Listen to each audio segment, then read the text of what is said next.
রাজনৈতিক পটভূমি এক অপ্রত্যাশিত মোড় নিয়েছে। এক অদৃশ্য হাতের ইশারায় যেন সবকিছু নিয়ন্ত্রিত হচ্ছে, যেখানে প্রতিটি দলের পদক্ষেপ এখন গভীর জল্পনা কল্পনার জন্ম দিচ্ছে। ঠিক এই ক্রান্তিকালীন মুহূর্তে বাংলাদেশের রাজনীতিতে এক গুরুত্বপূর্ণ ঘোষণা এসেছে, যা সমগ্র জাতিকে এক নতুন অনিশ্চয়তার দোরগড়ায় দাঁড় করিয়ে দিয়েছে।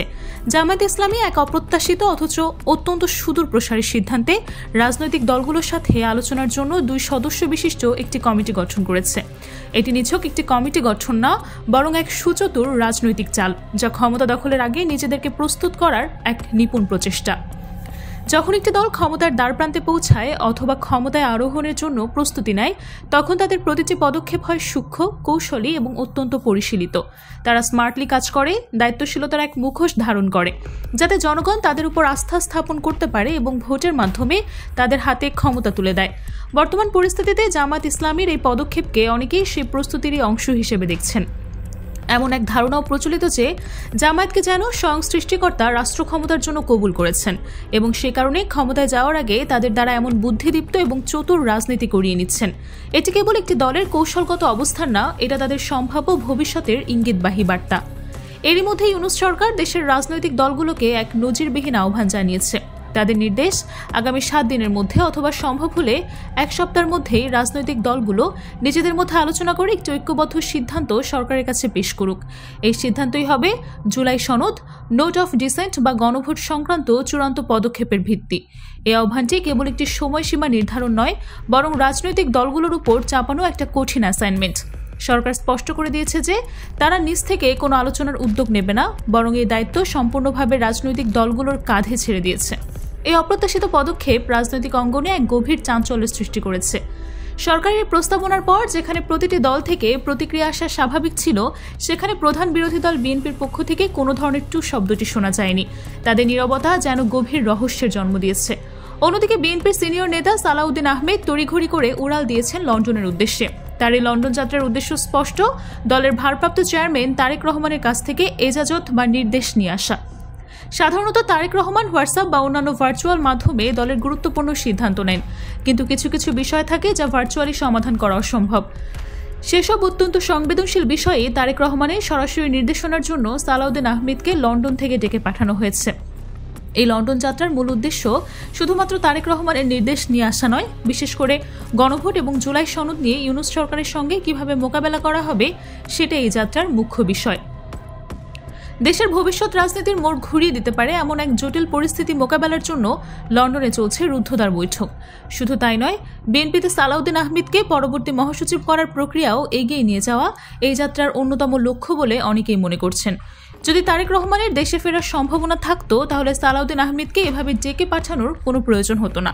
তখন হয়তো তারেক রহমান নিজেই বলতেন, আরে ভাই তোমরা কাজ করো, আমি তো আসছি, বা ফোনে নির্দেশ দিতেন। শুধুই নীরবতা এবং লন্ডনের তলব প্রমাণ করে যে তারেক রহমানের দ্রুত দেশে ফেরার সম্ভাবনা প্রায় নেই বললেই চলে। বিএনপির নীরবতা এবং অভ্যন্তরীণ সংকটের মধ্যে সরকার কর্তৃক নির্ধারিত সময়সীমা নিয়ে তাদের কোনো প্রতিক্রিয়া নেই, যা তাদের সাংগঠনিক দুর্বলতা এবং রাজনৈতিক অপরিণামদর্শিতারই ইঙ্গিত দেয়।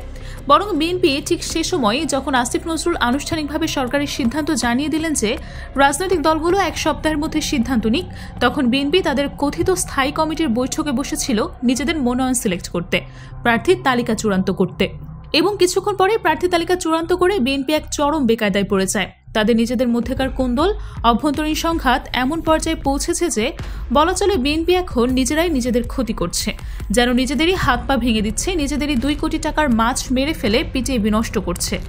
গ্রুপের তীব্র তালিকা আর প্রতিবাদের মুখে 2-1টা তালিকা স্থগিত করতেও তারা অবশ্যই বাধ্য হয়েছে। এই পরিস্থিতিতে প্রার্থীরাও ভবিষ্যতে দেউলিয়া হয়ে যাবে, কারণ প্রার্থী হওয়ার জন্য তাদের যে অর্থ খরচ করতে হবে, চাঁদাবাজি বাড়াতে হবে, সে অর্থ ফেরত পাওয়া কঠিন হয়ে পড়বে। বিএনপির সাংগঠনিক অবস্থা এতটাই ভঙ্গুর যে 300 আসনে বা অন্তত 237 আসনে প্রার্থী ঘোষণা করে তা যথাযথভাবে ব্যবস্থাপনা করার মতো কোনো সক্ষমতা তাদের নেই। এই বিশাল দায়িত্বভার ধারণ করার ক্ষমতা তাদের অবশিষ্ট নেই। নিজেদের মধ্যে কামড়াকামড়ি করে সবকিছু এলোমেলো হয়ে ধ্বংসের মুখে পড়ে যাবে, এটাই যেন তাদের ভবিতব্য। অন্যদিকে জামায়াত ইসলামী কতটা দায়িত্বশীল ভূমিকা পালন করছে তা এখন স্পষ্ট। সরকারের আলোচনা প্রস্তাবের আগেই জামায়াত বিএনপির প্রতি আহ্বান জানিয়েছিল যে আসুন আমরা আলোচনা করে সমস্যার সমাধান করি। তাদের এই প্রারম্ভিক উদ্যোগের পর সরকারও পরোক্ষভাবে জামায়াতের প্রশংসা করছে, বলেছে একটি দল তো ইতোমধ্যে আলোচনার কথা বলেছে। এর পরবর্তীতে আমিরে জামায়াত দেশে ফিরে সেই বিমানবন্দরে সাংবাদিকদের কাছে বলেছেন, আমরা আলোচনা প্রত্যাশা করি, এর মাধ্যমেই সমাধান হবে। এই ধারাবাহিকতায় আবারও আনুষ্ঠানিকভাবে জামায়াতে ইসলামী তাদের নির্বাহী পরিষদের মিটিং করে একটি কমিটি গঠন করেছে। এই কমিটি আলোচনার চেষ্টা করবে। জামায়াতের এই গঠিত কমিটি এখন অন্যান্য রাজনৈতিক দলগুলোকে ফোন দেবে, বিএনপিকে ফোন দেবে, এনসিপিকে ফোন দেবে, এবি পার্টিকে ফোন দিবে, গণ অধিকার পরিষদ সহ চরমোনাইতে যারা আছে সব দলকে ফোন দিয়ে তারা এক জায়গায় বসার আহ্বান জানাবে। এখন যদি আলোচনার মাধ্যমে একটি গ্রহণযোগ্য সমাধান হয়, তবে জুলাই সনদ, গণভোট এই সব আগামী 100 বছর বাংলাদেশের রাজনীতিকে প্রভাবিত করবে, শাসন করবে। যদি এটি সম্ভব হয় রাজনৈতিক দলগুলোর ঐক্যবদ্ধ প্রস্তাবের ফলে, তবে সাফল্যের সম্পূর্ণ কৃতিত্ব পাবে জামায়াত। কারণ তখন প্রতিষ্ঠিত হবে যে জামায়াত কমিটি গঠন করে আলোচনার উদ্যোগ নিয়েছিল বলেই একটি বড় সংকট কেটে গেছে এবং একটি সুন্দর সমাধান হয়েছে। আর যদি ঐক্যবদ্ধ কোনো সিদ্ধান্ত নেওয়া সম্ভব হয়, তাহলে আলোচনা যদি ব্যর্থ হয়, তাহলেও জামায়াত বলতে পারবে যে আমরা তো চেষ্টা করেছিলাম, আমরা কমিটি গঠন করে আলোচনার উদ্যোগ নিয়েছিলাম, আমরা খুবই আন্তরিক ছিলাম, কিন্তু বিএনপি কোনো রেসপন্স করেনি। রাজনীতিতে এটি একটি প্রত্যাশিত সত্য হিসেবে পরিগণিত হবে যে জামায়াত চেষ্টা করেও সফল হতে পারেনি। এটাই সম্ভবত ঘটবে। বিএনপির পক্ষ থেকে এখনও কোনো রেসপন্স নেই, আর জামায়াত ইতোমধ্যেই 2 সদস্য বিশিষ্ট কমিটি ঘোষণা করে তাদের কাজ শুরু করে দিয়েছে। সময় কিন্তু 1 সপ্তাহ, যদিও উইদিন 7 days বিষয়টা একদম ফিক্সড না। সরকার বলছে যত দ্রুত সম্ভব আগামী 1 সপ্তাহের মধ্যে, তবে সরকার সম্ভবত 10 থেকে 15 দিনের বেশি অপেক্ষা করবে না। জামায়াত যে আলোচনার উদ্যোগ নিয়েছে, যে কমিটি গঠন করে দিয়েছে, অন্য সবার আগে এটাই প্রমাণ করে যে জামায়াত দায়িত্বশীল ভূমিকা পালন করছে। অবশেষে জামায়াত এখন সংকট সমাধানের ক্ষেত্রে অগ্রণী ভূমিকা রাখছে। যারা সংকট সমাধান করতে পারে, যারা সংকট সমাধানের উদ্যোগ নেয়, যাদের আন্তরিকতা থাকে, তারাই ক্ষমতার হওয়ার যোগ্য। এখানে আরেকটি বিষয় স্পষ্ট মনে রাখবেন, যারা ক্ষমতায় যেতে পারবে না তাদের কাছে সংকট সমাধান করা বা এগুলো নিয়ে কোনো উদ্বেগ থাকে না, বরং সংকট জিইয়ে রাখা গেলে সেটাই তাদের লাভ। অন্যদিকে যারা ক্ষমতায় যাবে তাদের চিন্তা থাকে দ্রুত সব সমস্যার সমাধান করে নির্বাচনটা হোক এবং তারা ক্ষমতায় আসুক। নির্বাচনী কাঠামো, জুলাই সনদ বাস্তবায়ন, গণভোটের বিষয়ে একটি সমঝোতামূলক রূপরেখা তৈরির লক্ষ্যে এই রূপরেখা যদি সফল হয়, তবে তা নিঃসন্দেহে ইতিহাসের পাতায় স্থান করে নেবে। এটি একটি ইতিহাস হবে। এই লক্ষ্যে রাজনৈতিক দলগুলোর সাথে আলোচনার জন্য বাংলাদেশ জামায়াতে ইসলামের পক্ষ থেকে 2 সদস্য বিশিষ্ট কমিটি গঠন করা হয়েছে। গত 4 নভেম্বর সন্ধ্যায় জামায়াতের কেন্দ্রীয় কার্যালয়ে আমিরে জামায়াত ডাক্তার শফিকুর রহমানের সভাপতিত্বে অনুষ্ঠিত কেন্দ্রীয় নির্বাহী পরিষদের বৈঠকে বিদ্যমান রাজনৈতিক পরিস্থিতির উপর আলোচনার পর আমিরে জামায়াত এই কমিটি গঠন করেন। রাজনৈতিক দল বা অন্য দলের সাথে যোগাযোগ বা লিয়াজও করার ক্ষেত্রে এই দুজন অত্যন্ত অভিজ্ঞ। বিএনপি জামায়াত জোট যখন ছিল, তখন জোটের সমন্বয় বা এই ধরনের কাজগুলোতে ডক্টর সৈয়দ আবদুল্লাহ মোহাম্মদ তাহের অত্যন্ত দক্ষ ছিলেন, আর হামিদুর রহমান আজাদ সবার সাথে সুসম্পর্ক বজায় রাখতে পারতেন। এমনকি আওয়ামী লীগ আমলে আওয়ামী লীগের পার্লামেন্টারিয়ার গোলাম মাওলার সঙ্গেও ওনার খুব ঘনিষ্ঠ সম্পর্ক ছিল। এরকম আরও অনেকের সঙ্গেই সুসম্পর্ক ছিল। অসাধারণ একজন ব্যক্তিত্ব জনাব হামিদুর রহমান আজাদ। জামায়াতে ইসলামী কথা কম বলেন, মিডিয়ায় কম আসেন, কিন্তু জামায়াতে ইসলামীর ক্রিম বা মূল শক্তি, জামায়াতে ইসলামের জন্য ব্লেসিং হিসেবে বিবেচিত হন হামিদুর রহমান আজাদ।